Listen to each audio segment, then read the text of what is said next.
Les dernières informations, Agathe Maheuet. Un conseil d'administration crucial aujourd'hui pour l'avenir financier d'EDF, 2 jours après une réunion tendue organisée à l'Elysée, arbitrage au sommet donc.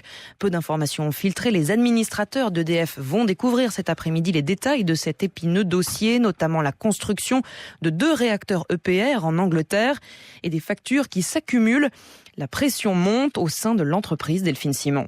Construire ces 2 EPR à Hinkley Point, cela met en péril les finances de l'entreprise, mais aussi le cours de bourse d'EDF, s'inquiète Benoît Gaillac, le président d'une association d'actionnaires salariés.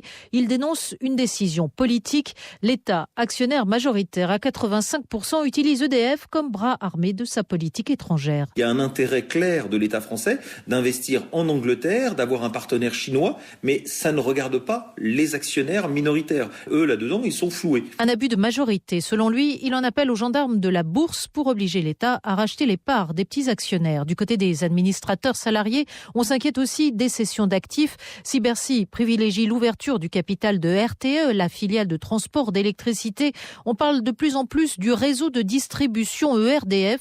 Vu les projets pharaoniques, on n'y échappera pas, selon l'administratrice Marie-Hélène Melling. De toute façon, pour aller au niveau de montant qui est affiché, je ne vois pas comment on peut pas se couper le bras gauche, le bras droit, etc. Parce qu'en plus, à un moment où, comme tout le monde est vendeur, on vend au mauvais moment. Vu d'un salarié, c'est assez traumatisant. Ce matin, tous les syndicats, sauf la CFDT, ont décidé de boycotter la réunion du PDG Jean-Bernard Lévy.